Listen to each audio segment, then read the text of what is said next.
Nós estamos aqui na oração da fé. E hoje nós falamos sobre conflitos religiosos.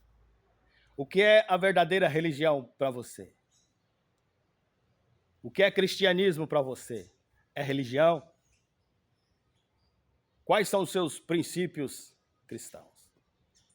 E nós falamos também sobre o estado de Santa Catarina, que de santo não tem nada, só tem extremismo daquele lugar, parece.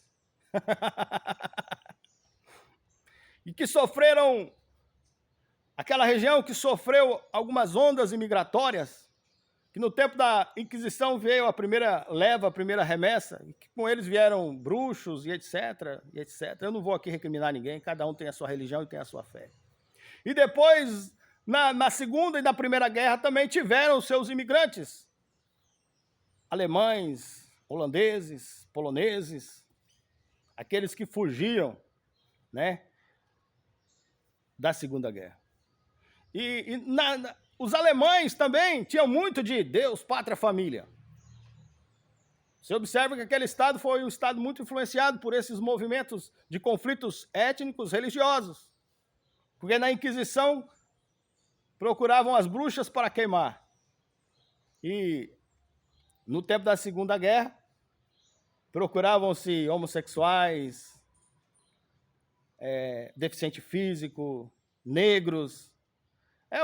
É a sementinha desse movimento extremista de Santa Catarina. Então, nada mais pertinente, né, do que falar nesse assunto, já que nós estamos falando de conflitos religiosos.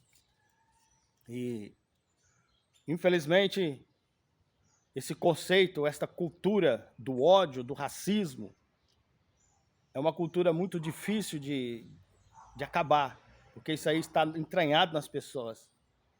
É um mal que só se combate com conscientização, só se combate com esclarecimento, só se combate com a palavra verdadeira, os princípios verdadeiros do Evangelho. Já que eles usam a teologia da prosperidade, a teologia, os neopentecostais, né? E etc, etc, para manipular e canalizar o ódio, a misoginia, o que as pessoas têm de pior, canalizar para que aquilo se torne um movimento político e engrosse as fileiras do extremistas no Brasil e no mundo. É isso aí.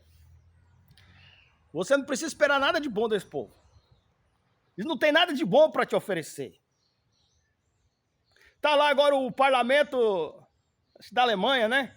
Discutindo se um deputado vai poder usar a bandeira do arco-íris lá no seu gabinete, ou onde quer que vá. O mundo caindo na cabeça deles, e eles falando de bandeira, de bandeira do arco-íris. Esses caras não tem nada para fazer, meu irmão. Esses caras não tem nada para te oferecer, meu irmão. O que é que Bolsonaro construiu no Brasil, a não ser inaugurar a transposição do Rio São Francisco, que era uma obra do Lula, pegar as obras progressistas da esquerda e inaugurar? Ele não construiu nada. Escolas, hospitais, rodovias, nada foi feito. Esses caras não têm proposta de governo para te oferecer nada de bom. Agora, para fazer os seus engajamentos, a única coisa que eles têm para usar é esse tipo de coisa. A misoginia, a homofobia, a xenofobia, a política do ódio, pegar um crente lá e fazer uma lavagem cerebral na cabeça dele para que ele se torne um extremista. Eles não têm religião. Eles abraçam o cristianismo. Esses dias tinha lá um macumbeiro lá num trio elétrico, junto com a Michelle, acho que era Marcha para Jesus, ou no movimento daquele lá do Bolsonaro. Esses caras, tudo que eles puderem arrebanhar para engrossar suas fileiras do caos, da destruição, eles fazem. Por que você está falando isso, pregador? Bom, estou falando porque eles misturam a religião, usam a política do conflito para monetizar, fazer política, fazer os seus engajamentos políticos.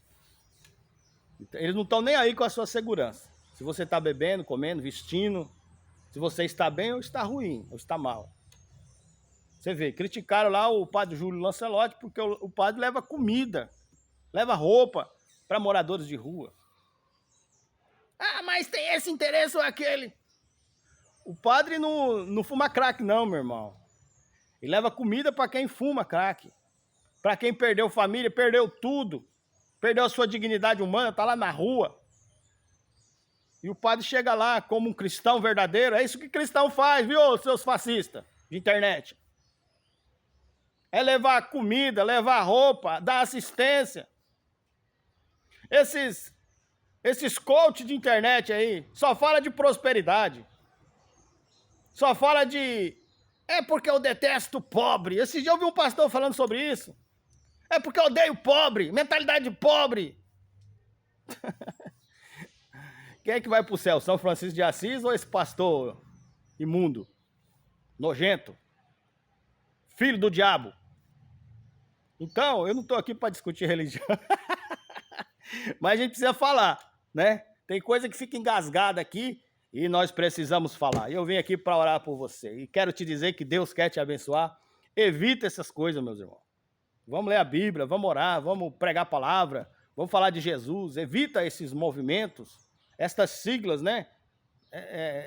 De denominações aí, essas agências missionárias que se converterem em agências de propagação de fascismo.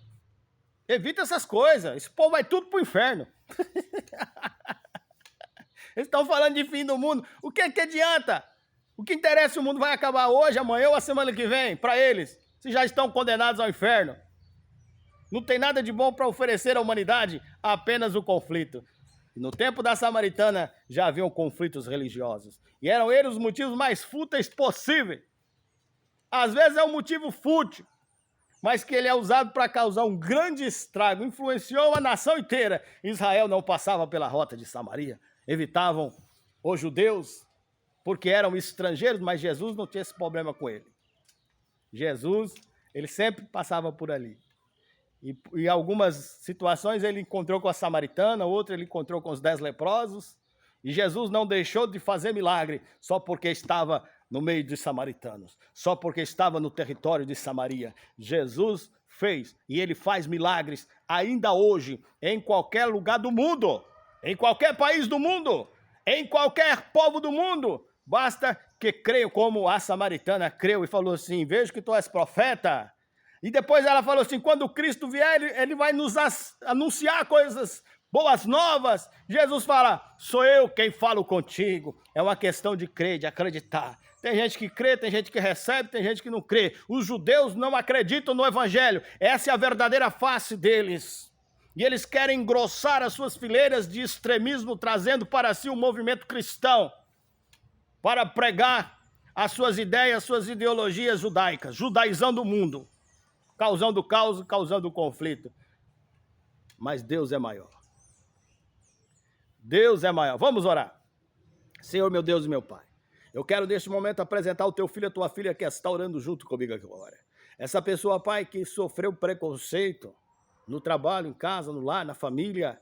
Esta pessoa, Pai, que apenas pela cor da sua pele foi discriminado, perdeu emprego, perdeu oportunidades. Esta pessoa, Pai, que apenas pelo fato de ser mulher, perdeu um cargo importante na empresa, ou recebe um salário menor do que o de homens, de outros homens. Olha aí, de homens. Olha aí, Senhor, meu Pai, esta pessoa que é haitiano, venezuelano, e é tratado, Senhor, porque é estrangeiro, é tratado com discriminação no seu trabalho ou no meio social em que vive. Ah, meu Deus, eu intercedo por estas pessoas agora vai de encontro, meu Pai. Senhor, visita este emocional abalado aí, pessoas que foram tão humilhadas, tão angustiadas, pessoas que carregam marcas de traumas, de preconceito, de discriminação. Eu intercedo em favor dessas pessoas agora. Receba a vitória e todo o mal sai para nunca mais voltar. Deus abençoe a tua vida e, como dizia o Bolsonaro, né? Conhecereis a verdade e a verdade vos libertará. Deus abençoe, glória a Deus.